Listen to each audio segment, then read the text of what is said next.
Muy buenos días, el tema de hoy es persuasión. Vamos al libro de Hechos, capítulo 2, 36 al 41. Sepa pues ciertísimamente toda la casa de Israel que a este Jesús a quien vosotros crucificasteis, Dios le ha hecho Señor y Cristo. Al oír esto se compungieron de corazón y dijeron a Pedro y a los otros apóstoles: varones hermanos, ¿qué haremos?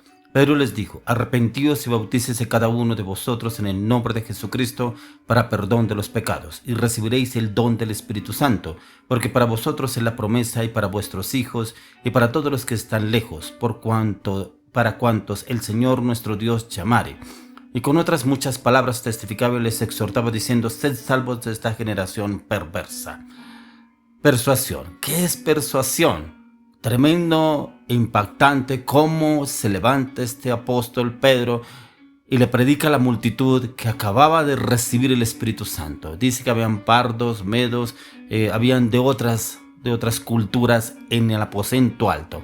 Cuando viene el derramar del Espíritu Santo y cómo el Espíritu de Dios toma a Pedro y habla a la multitud, pero cómo los persuade con la palabra, los confronta con la palabra, cómo crucificaron a Jesucristo. Pero ¿qué es la persuasión? Es un cambio de actitud, es una acción o creencia en una persona por medio de la predicación. Persuasión se relaciona con obedecer. Tiene como propósito influir en las personas con el mensaje de la palabra de Dios.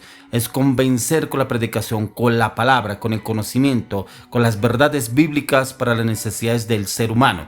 Toda predicación debe tener una persuasión, pero toda persuasión debe estar enfocada en la palabra, debe estar guiado y direccionado por el poder del Espíritu de Dios, que es donde el Señor quiere usarnos a usted y a mí, en una predicación en la cual la persona se sienta confrontada, pero con la palabra, no con el pastor, no con el predicador, es con la palabra, porque la palabra es la que lleva a confrontar a la persona, así como Dios usó al apóstol Pablo para poder confrontar a toda esta multitud que estaba ahí, ya que ahí el Señor le enseñó, obró y a través del apóstol Pedro. ¿Y cómo lo hizo? ¿Cuál era el propósito del sermón? Era persuadir a la multitud a un arrepentimiento y a la conversión. ¿Qué hizo Pedro para persuadir a la multitud? Les presentó el cumplimiento profético.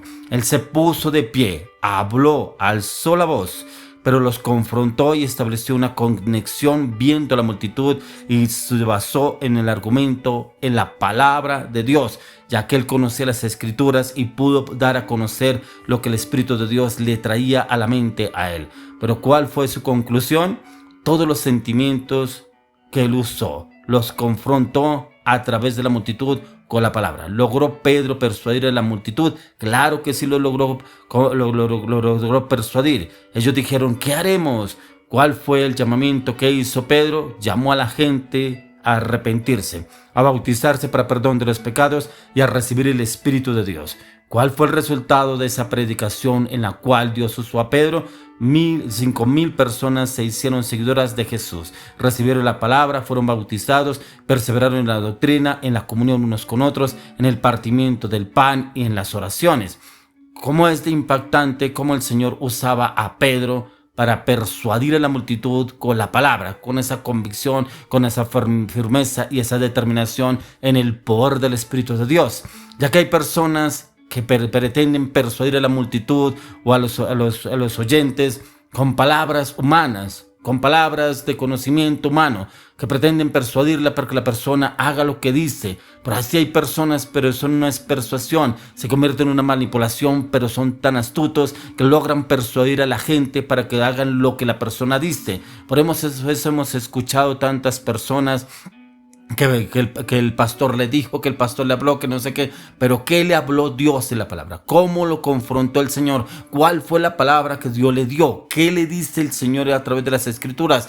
Usted lo llevó a la oración, usted habló con el Señor, usted habló con el Espíritu Santo, el Señor que le dijo a través de la palabra, que muchos dicen, el pastor, el líder, los discípulos dijeron en la iglesia, dijeron eso. ¿Qué dijo el Espíritu Santo? ¿Qué le dijo la palabra de Dios? Aquí todos decían que el Espíritu de Dios tomó a Pedro y cómo lo levantó y pudo hablar a la multitud de los que estaban en este lugar. ¿Cuántos se convirtieron en 5,000 a nuestro Señor Jesucristo? Eso fue un ejemplo que el Señor nos da, pero encontramos otro ejemplo muy claro en el libro de Juan capítulo 3, en el capítulo 3 verso 2 y 1, en el cual el Señor nos habla de cómo el Señor Jesús habló a Nicodemo. Encontramos en el capítulo 3 de Juan, versos 1 y 2. Había un hombre de los fariseos que se llamaba Nicodemo, un principal entre los judíos. Este vino a Jesús de noche y le dijo: Rabí, sabemos que has venido de Dios como maestro, porque nadie puede hacer estas señales que tú haces si no está Dios con él.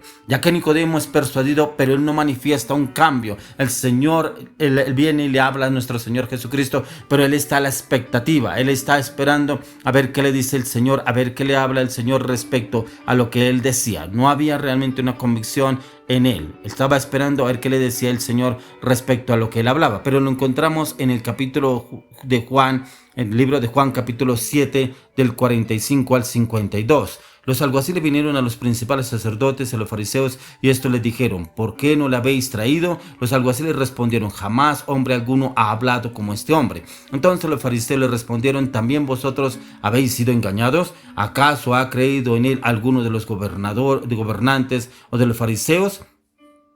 Mas esta gente que no sabe la ley, maldita es. Les dijo Nicodemo, el que vino a él de noche, en el cual era uno de ellos. ¿Juzga acaso nuestra ley un hombre si primero no le oye, sabe lo que ha hecho? Tremendo, como allá Nicodemo tiene otro pensar. Nicodemo es persuadido y se lo observa como un creyente secreto. No lo manifiesta, pero las actitudes que él tiene ya se le nota que el de realmente Jesús ya había entrado en él. Pero ya defiende a Jesús, ya él obra de recuerdo a lo que el Señor había escuchado hablar a él, a Jesús, y hablaba de sus palabras, precisamente lo que el Señor le estaba diciendo. Pero miremos lo que dice en Juan 19 del 38 al 40.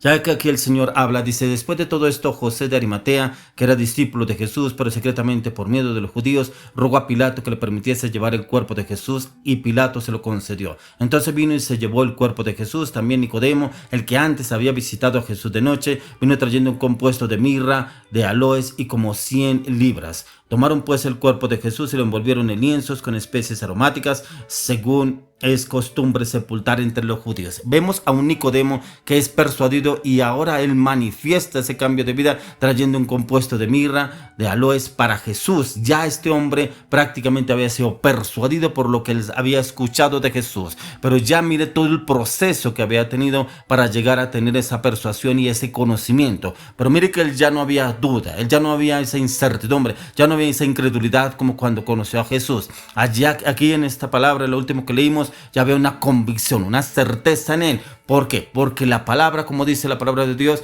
que dice que la palabra de Dios no cae en tierra ni vuelve a él vacía. O sea, la palabra se cumplió en el Señor. En el Señor se cumplió y se pudo experimentar en este hombre. El Espíritu Santo es quien trae las palabras a nuestras mentes y nos da un fruto, y ese fruto es un fruto espiritual. La predicación persuasiva comienza primero en cada uno de nosotros y empieza a trabajar a través de cada uno de nosotros, y empieza la obra divina a través del Espíritu Santo que se manifiesta a través de cada uno de nosotros. Por eso es tan importante que usted y yo conozcamos la persuasión, porque aún el enemigo es muy persuasivo para llevar a la persona a que mienta, inclusive que haga cosas incorrectas. Por eso lo podemos encontrar en el libro de Hechos.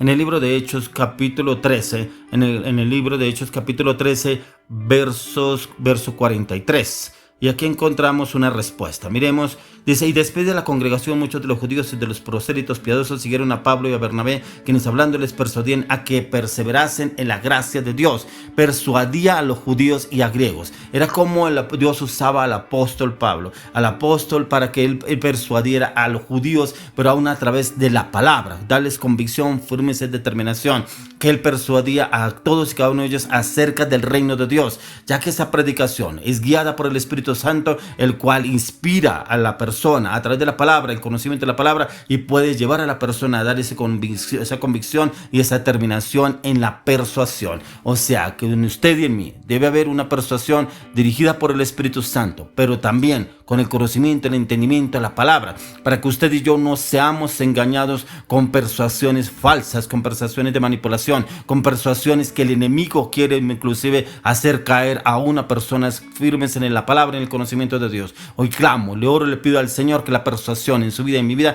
venga dirigida por el Espíritu Santo con la convicción de la palabra de Dios en Cristo Jesús. Amén y amén.